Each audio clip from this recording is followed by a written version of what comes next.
Hello and welcome to the Cyclone Insider Show here on YouTube and KXNO. I'm Travis Hines. He's Eugene Rapay coming to you on Cyhawk Week with a couple of undefeated teams coming into what is week 2, but game 3 for Iowa State.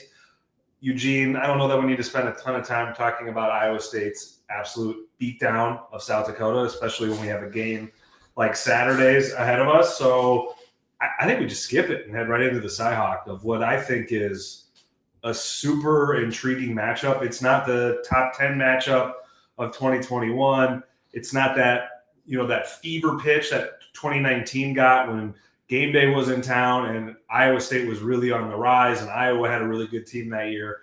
But this feels like a pair of teams coming in with big aspirations, some question marks.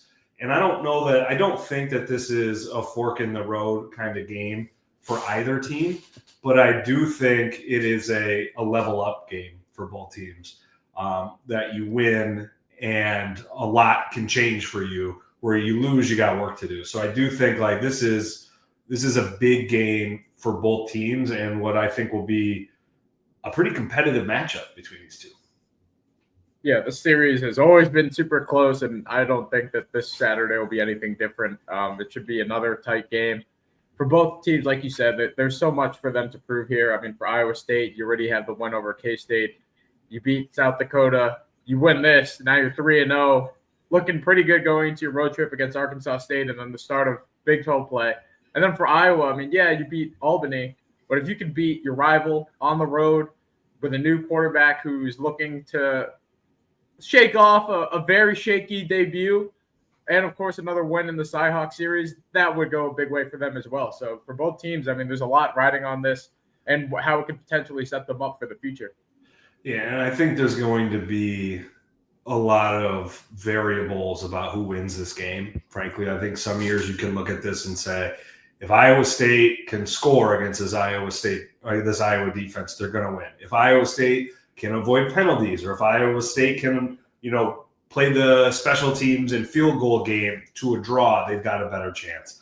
I think there are a lot of independent variables for this game. I think Kyle Conradi being the hero last year, kicking a 63-yarder last week against South Dakota, Aiden Flora showing something in the return game. I think the special teams component is going to be big. To me, though, let's just start with the Iowa State offense versus the Iowa defense, because I do think that is one of the pivotal matchups, which, there's only really two of those, right? Offense versus defense and defense versus offense. But when I was writing my mailbag yesterday, somebody asked me, it seems like Iowa State always gets off to a slow start. And I looked it up and, no seems to about it, man. They have not scored a first half touchdown since 2021. They haven't scored a first quarter touchdown since 2019. They went scoreless in the first half last year, and in 23 and 22, all they could show for 30 minutes of football was a pair of field goals. So I do think, especially when you pair it with what Taylor Mauser said on Tuesday about Rocco Beck being at his best when they take an early shot, I do think early offense is going to make a big difference for Iowa State here. And talking to Rocco on Tuesday, he said he felt in his 2 games starting that they've always played against momentum, that they've been climbing uphill, and they've never really been able to get the ball rolling. Now, they won last year, but I do think, again, if you remember that game, and I think this is your first Cyhawk, right, Eugene? This is my first Cyhawk game, yeah. But I do remember, they had the second half comeback there. Yeah, we can talk about that later, but I do think if you remember back to last year, they didn't play well early on. They had to survive some things to get into that, to give Conradi a chance there late. I think this year, if they can be effective early, that's going to go a long way. Because as we know, that Iowa defense under Phil Parker, I mean, I know they lost some guys from last year, but they're good. They're borderline dominant every year. And if Iowa State can get on the board early and get Iowa defensively on their heels, I think that portends very well for Iowa State. Where conversely, if Iowa was able to really suffocate Iowa State and put them in the frustration box in the first half, you could see Iowa State getting tight. You could see that Jack Trice Stadium crowd getting tight. and that plays into the road team's hands there. So I do think it's not make or break for Iowa State to get out and go, move the ball immediately, but I do think like it pushes the needle in their direction pretty significantly if they are able to dictate a little bit early on that side of the ball. Yeah, and it doesn't need to necessarily be a 66-yard bomb right away, but I do think that them being able to put up points early or just even show that they can move the ball, maybe it finishes with a field goal or whatever it takes, and just put up points on the board will go a long way for just building momentum and establishing themselves early. I think the passing game will definitely play a big part. I mean, they love putting a lot on Rocco Beck's shoulders, and I think what the tight ends have shown so far is that there's a potential aspect there that they can take advantage of those Iowa linebackers. A couple of question marks there, and by creating those mismatches, it could be big for Iowa State. I think the ground game will be very interesting to watch. I was not really sold on what the Cyclones did against South Dakota. South Dakota, for an FCS team, did a great job of actually pretty much bottling up the run, and they didn't really get going on the ground until Dylan Lee and the backups, and it was garbage time the fourth quarter when the game pretty much out of reach. So if Carson Hansen and Abu Sama can get going early, that could also play a big part in just helping balancing things out, open up some play action or some passes over there to the tight end, some dump-offs, as they like to say. Let's talk about the running game, because I do think that has probably been under-discussed because they did get it going to a degree against Kansas State late. There's noise in the overall numbers because of the 4 sacks that they gave up against K-State, but they really did not do anything on the ground, like you mentioned, until Dylan. I think that's interesting about Dylan Lee, about his ability to contribute to this team potentially going forward, but I think it says absolutely nothing about Iowa State's ability to run the football with its starting offensive line and with its 2 primary backs, because they didn't get anything going. Now, I know South Dakota was doing its best to limit that, but still you would hope that Iowa State's Big 12 offensive line would be able to exert itself physically in the running game in a way that did not happen against South Dakota, and in a way that didn't really happen until late against Kansas State. Now, I think if you're Iowa State, you'd probably argue yeah, man, the whole point is to wear them down and be best in the fourth quarter, and our guys didn't play in the fourth quarter. So if that's the case, okay. But again, I would say you should be able to physically assert yourself against an FCS team by the second quarter. And I would actually say immediately. So I don't know that I'm concerned about Iowa State's running game. I know I'm not concerned, but I am monitoring it. Is that fair? That they're going to need to get more than they're getting out of that going forward. And again, they played 120 minutes of football, so let's not get too bent out of shape here. But I have been very underwhelmed with what they've been able to do on the ground for the most part this year. I think monitoring is a good word, and that's exactly how I feel. I felt like against Kansas State, Carson Hansen had a particularly good game there against the Wildcats. I felt like when he was the main running back and he was getting those carries, just the way that he's able to run downhill and just lower his shoulder and just plow forward, it felt way more effective than when Abu Sama was out there, as he looked good in the first quarter, and then we didn't see Carson Hansen for a couple of quarters, and then he came back out in the fourth quarter and closed things out. But then against South Dakota, you're wondering, 9 carries for 19 yards, what happened there? And then Abu Sama, he had the Wildcat touchdown, but then didn't do much outside of that. So not necessarily, it's a small sample size, so not necessarily red flags yet, but something that I would like to see, especially against this Iowa front seven or that Iowa defensive line that's just pretty good. I feel like this is a very physical defense, and if you can't really get the ground game going against South Dakota, what are you going to be able to do against Iowa? Not exactly red flag yet, but that's definitely something that I'd like to see in this game. Yeah, and again, to be fair to Iowa State, they took care of business. It was 55-7. Yeah, and you can't run and pass on the same play, right? Yeah. We've been talking about how great the tight ends were, and look, the tight ends have emerged. Well, you probably can't have both most of the time, right? I think you can say Iowa State should have been more efficient in its running game, more productive per carry, without a doubt.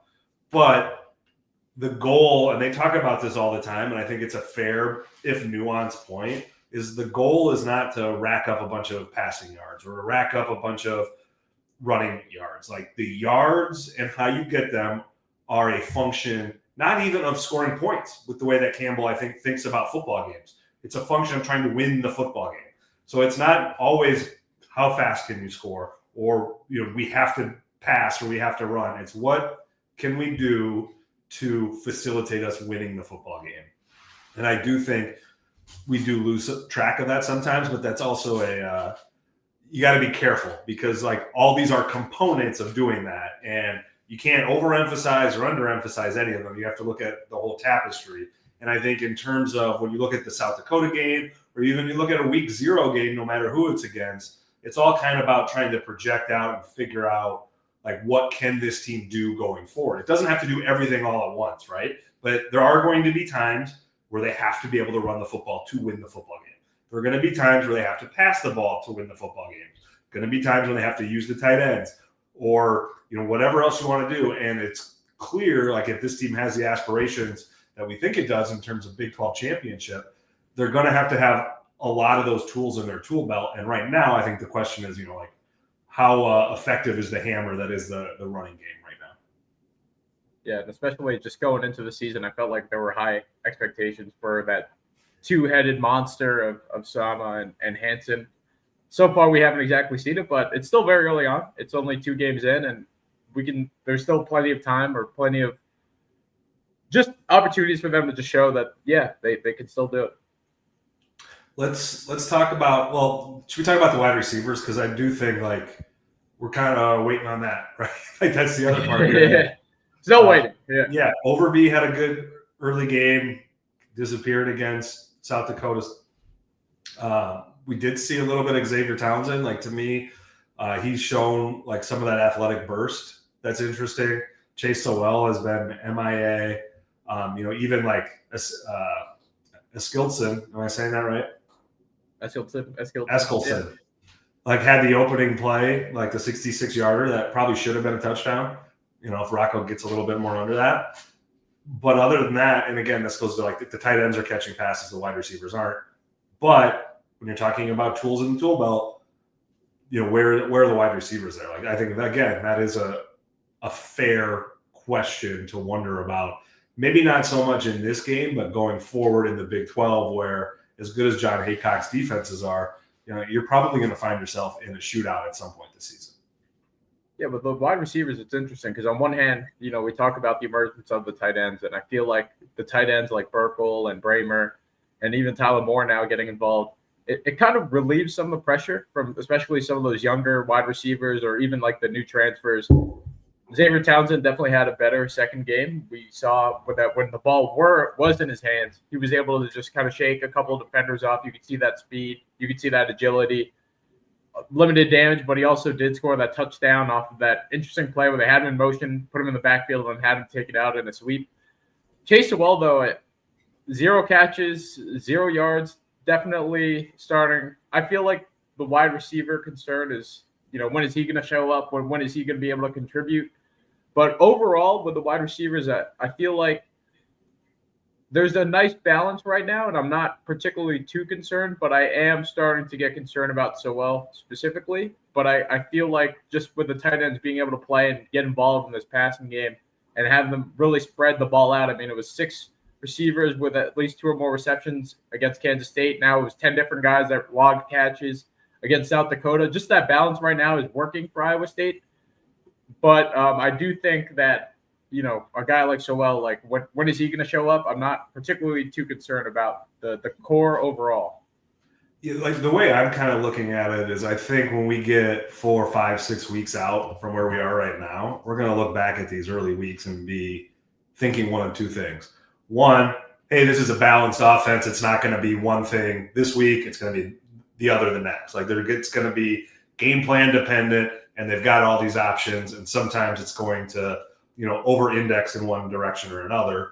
Or option 2 of, hey, all the red flags were there that they couldn't do X, Y, and Z, and now it's showing up. Like I think it's probably going to be either of those options. If I had to place a bet, I would slightly lean towards balance, because I do think, and we talked about this all offseason, is that you probably need to give those wide receivers more time. I think Taylor Mauser mentioned that on Tuesday when he met with the media, that Higgins wasn't Higgins until week 4, 5, 6, and so I think patience is warranted there, especially when you look at what Iowa State has done in terms of their recruitment, evaluation, development of the wide receiver position. I don't think it makes sense to jump to conclusions there, but I do the clock keeps ticking, so we'll see.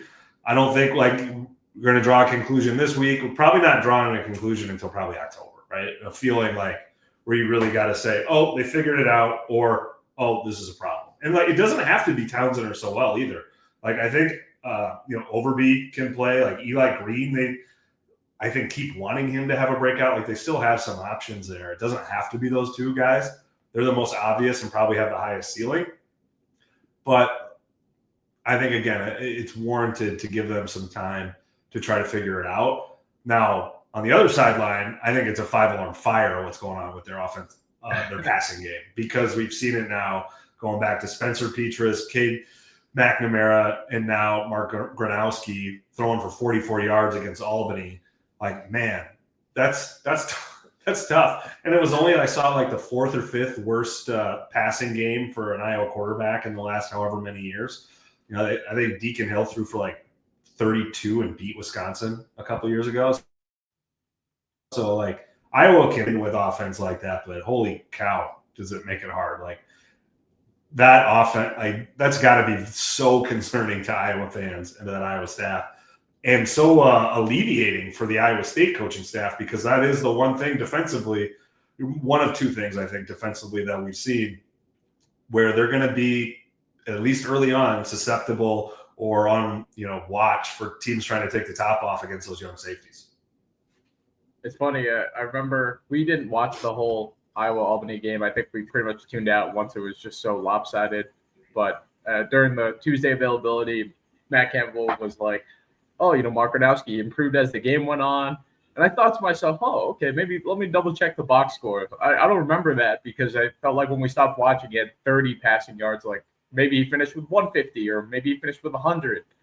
And then just looking at it, it was 44. Not – I don't know how he improved, but I guess 44 is better than 30. Not great at all. Yeah, this is a completely unfair comparison, but I'm going to make it anyway. Rocco Becht had more passing yards after the first damn play of the game against South Dakota than Gronowski had the entire game against Albany. Again, and now they got a running back. They're starting running back injured. I do think, and again, Iowa can win with bad offense. We've seen it time and time again. It is not disqualifying for them to have no passing game and still win the football game. So it's not a free pass for Iowa State. But I do, it works in two ways, right? Because if you don't have to worry about them going over the top, you can commit those safeties or not have to be as worried about the safeties, getting beat over the top. But it only takes one or two, right? If you keep creeping up and you forget about the play action, for whatever you want to say about Gronowski's start or whatever's happened at Iowa over the last 5 or 6 years, the dude has played college football before. He knows how to throw the football down the field. You leave a guy open, there's a chance you're going to get beat. So I tend to lean towards this as a huge advantage for Iowa State, but that doesn't mean that you can completely, sell out against the run, because I do think with those safeties, again, you got to be a little careful there.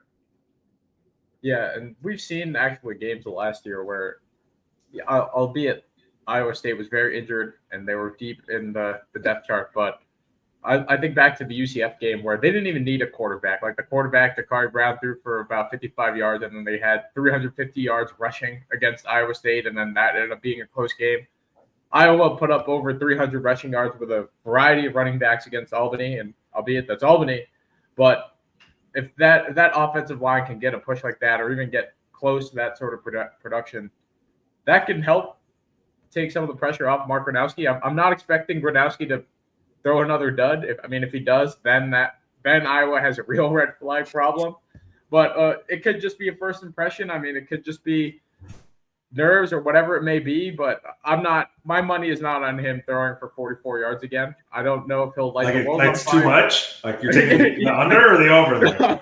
taking the over. Okay, taking the over. I just can't see another dud of a performance like that again. So, on one hand, it's concerning, but I also kind of flushed that week one game tape because I just don't.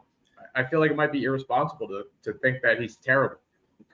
Absolutely. I mean, I'm with you. I think it is like Iowa State has to treat that as that was an aberration, right? Like they can't go in thinking this dude cannot play and this offense cannot throw, because then you're really getting yourself in trouble. And we know John Haycock. I don't think he's taken much for granted week to week in his game planning, so I don't anticipate that happening.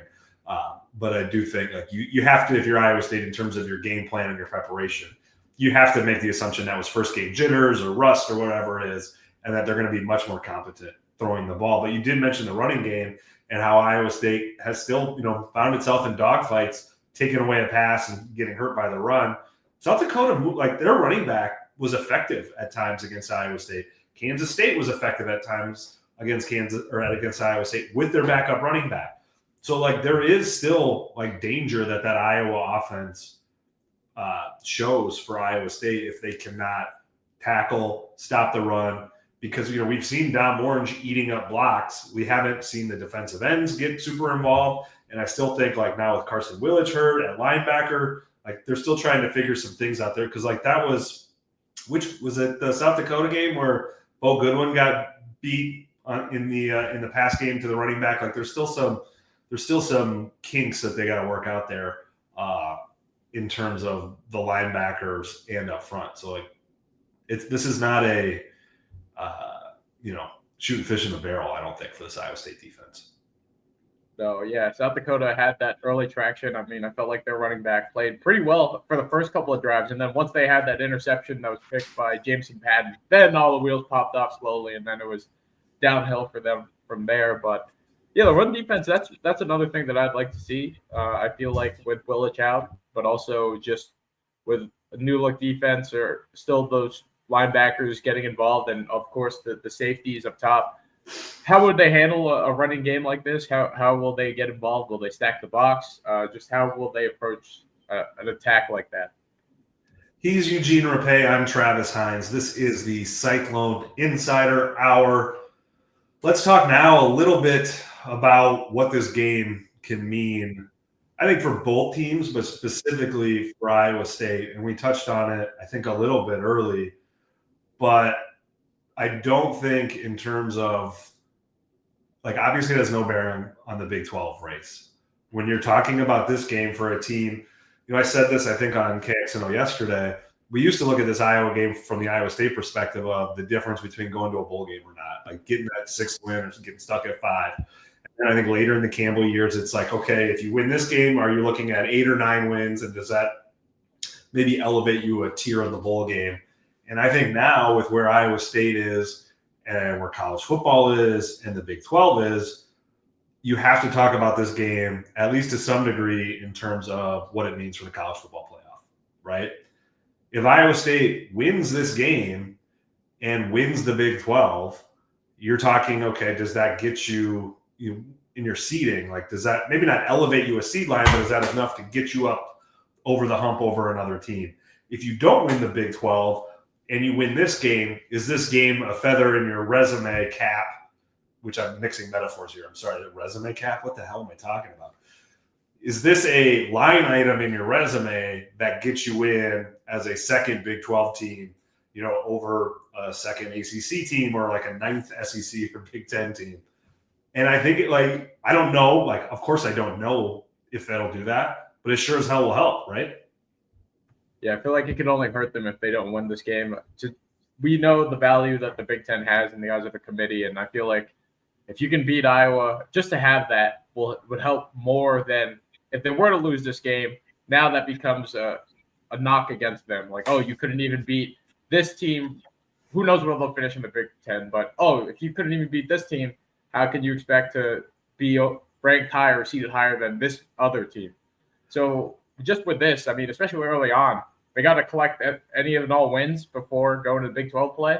But if you can take care of business against Iowa and then you have the earlier win against K-State, it can only help you moving forward.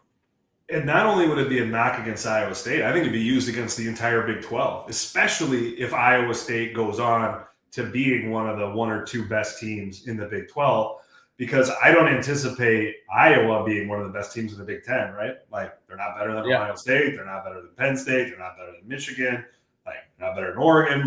So like you're really talking like, is Iowa an upper half of the Big Ten team? Maybe, but they're in the middle, right? Like whether that's, that second quartile or the third quartile, they're somewhere in there. And if Iowa State loses this game and goes on to be the Big 12's best team or to make the Big 12 championship game, is 1,000% going to be used to bash the Big 12. Oh, the Big 12's best couldn't even beat a middling Big 10 team at home. Like that will 1,000% be said. So I do think this game matters a lot to Iowa State, and I think it matters a lot to the Big 12 as well. And that's not even accounting for the fact that it's, Big Noon Kickoff is in town, which did monster numbers for Texas, Michigan in terms of a television audience, which that was a 1 versus 3 matchup with the national champ involved and the biggest brand in college football. So, that had something to do with it, I'm sure. But a huge platform, once again, after getting the Ireland platform for Iowa State, that, it's a double-edged sword. Like it can propel you and it can cut you down. And I do think it's huge for Iowa State. It's huge for the Big 12. That's why Big Noon Kickoff is there. That's why Brett Yormark is there. This is going to be not a defining moment for Iowa State or the Big 12, but it's going to be, to steal a Bob Bowlesby phrase, a data point that I think will weigh heavily, again, for Iowa State and the Big 12. Big for the resume cap. Big for the resume Big cap. for the resume cap. We're going to make that a thing. But, like, are you with me that so I do think this is more upside than downside for Iowa State, without a doubt, because everything I just said, they can erase by just going and winning the damn Big 12, right? Like, they lose, okay, it hurts their at-large resume, it hurts the Big 12's reputation, but if you go and you lose one Big 12 game and win the Big 12 championship, it doesn't really matter that much. Like, it maybe, again, will affect that seeding, but you can undo whatever damage you do. Whereas if you win, all the bad things we said with the loss don't materialize.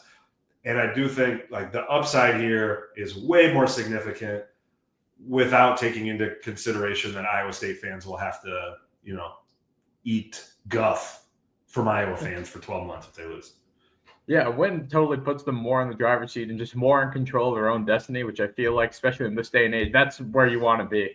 You lose this game, then there's just so much more. You get knocked down the mountain a little bit, then you got to climb back up. And I can already envision, like you said, if they were to lose this game, all the tweets when it comes to resume time or when it comes to a bracket being released, oh, blah, blah, blah, blah, blah. They couldn't even beat the middle team in the Big Ten or whatever it may be. So just this game alone, I do feel like that there's a lot, like it can change their ceiling drastically, especially if with a win, they would be in such great shape. With a loss, there's a lot of catching up to do. Not necessarily bad, not necessarily gone, there's just more work that they need to make up for, and there'll be less margin for error moving forward. Yeah, and I feel like the Big 12 hasn't sunk itself, obviously, in the non-conference, but hasn't covered itself in glory to a huge degree. Like Utah beating UCLA, right?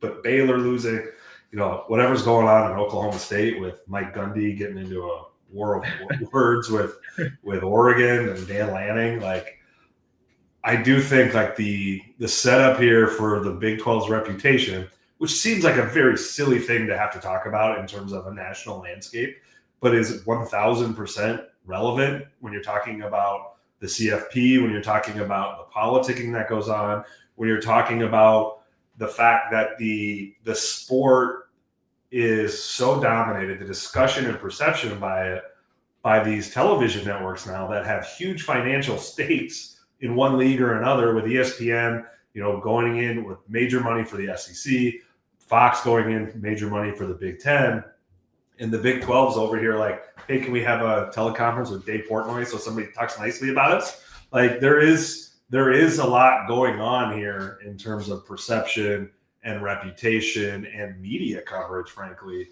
that I think is bad for the sport, is kind of gross from a media perspective. Like, if you're cheerleading for a league, which we're not even talking about now the NFL owns 10% of ESPN or whatever. Like, there's some weird conflicts of interest going on here that have, I think, probably always been there with television partners, but are even more prevalent as the media ecosystem has changed in the way that it has. But undoubtedly, like, the Big 12 could use a boost here. And this isn't, Iowa's not a top 25 team. So again, this is not going to everybody's going to reevaluate the Big 12, but it does avoid that discussion in November should Iowa State, again, they don't even have to be the best team in the Big 12, but if they're hanging around at the top of the leaderboard, and that's really in late November when the politicization and jockeying enters the conversation, people are going to be pointing back and saying, man, they couldn't beat Iowa at home. Like, what's that say about the rest of the league? So I do think, again, a major moment, or a potentially impactful moment for both Iowa State and the league in terms of its perception, which is dumb, but it's reality.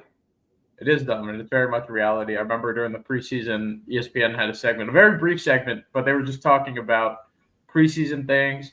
And one of them at the end, one of the last questions was, will a Big 12 or an ACC team ever win a national championship in the next 20 years? And I saw that got some heat and some upset people on Twitter, and as it should. I mean, if you're a fan of one of the teams in those conferences, you should be upset, but also it just really shows that those two conferences are really valued behind the SEC and the Big Ten. And if that's preseason conversation, what's going to happen as we get closer to the end of the season? Which is wild, too. Like, Clemson's pretty good. Yeah, exactly. Yeah. FSU went undefeated 2 years ago, and I'm like, bro, I don't know, maybe never again. Like, it's wild, man. Like, that's not even talking about Big 12 teams that have been nationally relevant, time and again. Like, we've seen, hell, Kansas was in the Orange Bowl, I think now we're 20 years ago, but like there can be good teams that emerge, especially when you look at this NIL era. And our colleague, Scott Dockerman over at The Athletic had a really interesting piece, I thought, about would you rather be Iowa or Iowa State right now, where you're Iowa and you are just awash in all these resources because of the Big Ten's like $85 million distribution, but you got to beat all the other teams I just mentioned. Like, can you ever or consistently be better than Ohio State, Michigan, Penn State, Oregon? Washington was in the national championship game a couple years ago. Like, it used to be like you had to be better than Wisconsin and Minnesota and every now and again Purdue back in the day. And now it's those heavyweights. Or you could be Iowa State and be financially, disadvantaged compared to the SEC and Big Ten, but you have a much clearer football path to winning your conference and getting into the college football playoff. I think I probably would rather be in the Big 12 in that scenario, if not for the fact you are constantly worried that the SEC and Big Ten are going to shift the rules on you and leave you, without a chair to sit on. So I think ultimately I'd rather be Iowa, but I do think in the short term, in terms of just football success, it seems a lot easier or a lot more attainable, I should say, in the Big 12 for programs like Iowa and Iowa State that are not the heavyweights like they've got over the Big Ten right now. It also just feels like Matt Campbell is building a pretty good thing so far. And, what he's done over the last 10 years, it feels like the ceiling's a lot higher for Iowa State football in the Big 12 than it would be if you were in the Big 10 struggling or fighting against some of those heavyweight programs. Because at the end of the day, there's only a certain amount of teams that can get into the CFP. And if you're like the seventh best or the sixth best in the Big 10, like, do you get in? I don't know. Like, if you're those like middle tier, like historically middle tier programs in the Big Ten, like your eye on the prize is like essentially winning the wild card, right? Like in baseball or even the NFL. Like, you're not trying to win the league, especially as these, those upper tier programs, like they're all going to get the $85 million from the Big Ten. But like, I think Ohio State's operating budget was $255 million, which is $100-ish million more than Iowa. Like, even within these conferences, the disparities are so big that it almost seems silly to say, like, we're going to go out and win the Big Ten when you have Ohio State. Like, back, like when there was an 11-team Big Ten, you could like hope one of those teams had a down year and you had a great year. Well, now you've got 5 or 6 blue bloods in there. Like, they're not all going to not be good the same year, and then you have the opportunity to move in there. So I think it's an interesting discussion, and I think Iowa fans would be like, of course we'd rather be in the Big Ten. And Iowa State fans will be, of course we'd rather be in the Big 12. But I do think it is a fascinating, nuanced discussion where I come down, and long term, I'd rather be in the Big Ten, because I do think like whatever shift happens next in terms of realignment could be significant. But in the short term of like actually winning meaningful football games, which is what college football used to be about, I don't know that it is anymore. I think Iowa State's in a better position there, or at least a more enjoyable position for the fans, I would think, when you're trying to win a conference title versus you're trying to be the 6th team in the Big Ten to get into the CFP. Although maybe you get to host a college football playoff game. Like maybe that is worth being 5th or 6th in the league. Like I'm saying that honestly. Like maybe that is. And the beauty is that this is the first, but definitely not the last discussion about resumes and about CFP profiles and where teams are, because we will definitely be breaking this down a lot. And here we are in week 2 saying that this is a very high meaningful game, very high impact game. And it is. But there will also be other ones down the line. But it's just so interesting that, here we are at September 4, already putting so much stock into what this may mean going forward, because that's just how it is now. That's the way it is. You're listening to Eugene Rapay and Travis Hines from the Des Moines Register on the Cyclone Insider Hour on YouTube and KXNO. Let's talk now about who's going to win the thing. Iowa State, 11 a.m., Saturday, Jack Trice Stadium, Fox, big noon kickoff, all the pomp and circumstance you could possibly want, and then they're going to go play a football game. Eugene, who's going to win and why? Who is going to win this game? I'm going with Iowa State. My final score prediction is, I don't know if you want a final score, but I'll say 24-17. I think it'll be a tight game. I don't think either side will run away with it or be in clear control. I do see Iowa State separating itself in the second half, and I think Rocco Becht is that factor. I think his clutch gene, or just the way that he's able to elevate himself in those tight games or those tough spots, especially in the fourth quarter, will be huge. I think Iowa State will keep Iowa in check for the most part, but I think that the Cyclones will separate themselves in the fourth quarter when they need to. I came into the year picking Iowa to win this game, and I wrote that I thought Iowa State was the better team, but I thought Iowa would win for circumstantial reasons. I thought opening the year in Dublin against Kansas State, win or lose, was going to just make everything harder on down the line for Iowa State. And I thought that they beat South Dakota, but having to re-ramp up for another emotional rivalry game on a big platform would be a task too tall for them. I have reversed my position on that, largely because of how professional they looked Saturday against South Dakota. Now, maybe that's a trap because South Dakota is South Dakota, and this is the Iowa Hawkeyes in the Cyhawk game. But the way I come down on it is there was no lack of focus. There was no lingering lackadaisicalness that you would maybe expect from 8,000 miles and 12 time zones crossed, 5 days earlier.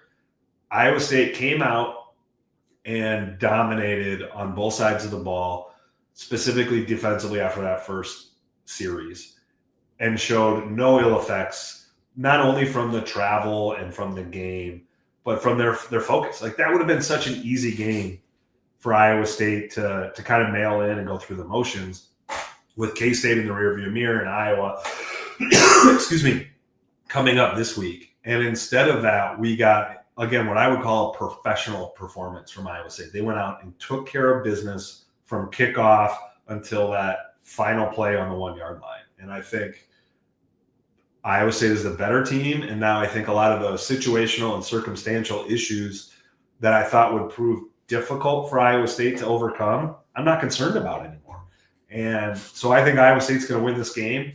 And that seems to now be the overwhelming conventional wisdom here among pundits and fans, it seems like, which makes me terrified if I'm an Iowa State fan, that everybody is coalescing around the Cyclones here, because that usually means this thing's going to go the other way, because who the hell knows? I think professional is a great word, and just the way that they've handled themselves, even off the field, like you could see that sense of focus or that sense of research. Like they really put in so much in sleeping and just kind of resetting the sleep schedule and getting ready or reacclimating themselves after international travel. And then you put up a performance like that against South Dakota, who, like you said, it's an FCS school, a good FCS school, but at the end of the day, an FCS school. And to put together a complete performance like that in all three phases of the game and not have any letdown. They never punted. Even there were moments where you feel like when teams get in these lopsided games where they start coasting a little bit or they slow down or maybe they start playing lackadaisical. You didn't see that. Even the backups came in and just carried the torch from where the starters left off. So I'm also walking myself back here after saying preseason 3 weeks ago or however many weeks ago it was when we did that preview show where I thought that Iowa would win. Now I'm canceling that, and I'm going with the Cyclones here just after what they've shown through these first 2 weeks. And you look at K-State on the flip side of not handling things professionally. I mean, you get into a back-and-forth game with North Dakota, came back and was able to escape with a win there. Two totally different outlooks after that Ireland game. Yeah, and I think, like, if you're looking at, like, landmines that Iowa State could step on, I think that we haven't talked about because they played such a clean game against South Dakota. They had two pretty bad turnovers in the first half against Kansas State. Is that a fluky thing? I think Taylor Mauser kind of took ownership of that first fumble that Abu Sama and Rocco Becht had with their pitch exchange. And I think it's easy to criticize that play call at the goal line. But anytime a pitch goes wrong, people say, why would you ever pitch it? Like the pitch, like these guys haven't done it a million times. But I do think the criticism was valid. And then Rocco Becht, the pass protection got absolutely screwed up on his fumble, without a doubt. But he's got to protect the football better. So, again, are those aberrations? Are those first game issues to work out? Or is ball control and ball security going to be an issue? It was the K-State game where I think somebody ran the wrong route and Rocco threw it to a DB that just dropped it. So, like, Iowa's not dropping those. Like, that's what they do is create turnovers, and usually at really critical moments. They've done it for 27 years under Ferentz, and they do it damn near every year in this game. So, like, is that a potential problem that we're kind of glossing over, I guess? Yeah, no, that's very valid. And I think that the turnover battle historically, especially in the recent years, has proven to be crucial. I think it was, when I was looking back at it, 6 of the 7 teams that won the turnover battle ended up winning the game that year, especially in recent years. So for Iowa State, I mean, if Rocco Becht can avoid or still keep that interception-free streak going, that would be huge. But also those fumbles too. Like, Iowa plays physically. They're looking to put pressure in any which way, and they're looking to turn the ball over in any which way. So ball security will be massive here. But also on the flip side, like, if those young safeties can help, clamp Gronowski or whatever it may be for Iowa State to create turnovers on that front, that'll also go huge for them as well. I think the turnover battle will be very, very important. Yeah, and I think we got to talk about special teams too, because when you're talking about these close games, that has a tendency to loom large. Kyle Conradi hits the game winner, 54 yards last year at Kinnick Stadium, hits a 63-yarder against South Dakota at Jack Trice Stadium last week. The interesting thing to me about Conradi isn't going to be, a game-winning kick, whether it's this week or any other week this year, now that we know he's got that range. Like, I don't think that probably factors much or changes much for Matt Campbell in terms of his late-game strategy. Where I think it's going to be very interesting is at the end of first halves, like we saw, which is when he made it. Like, if you only got to pick up 25 yards instead of having to go 60 yards to feel like you're in field goal range, or you only got to pick up 30 yards instead of 50, like, does Campbell be more aggressive with calling timeouts to preserve time when they're on defense to get the ball back? Or is Mauser and Campbell more aggressive if there is only 25 seconds and they've got one timeout on their own 25? Because they've only got to go, you hit one chunk play and, we're in field goal range. Like, that's where I think that'll be really interesting. And then, like, is Aiden Flora for real as a punt returner? Should he be fielding punts at the 1-yard line?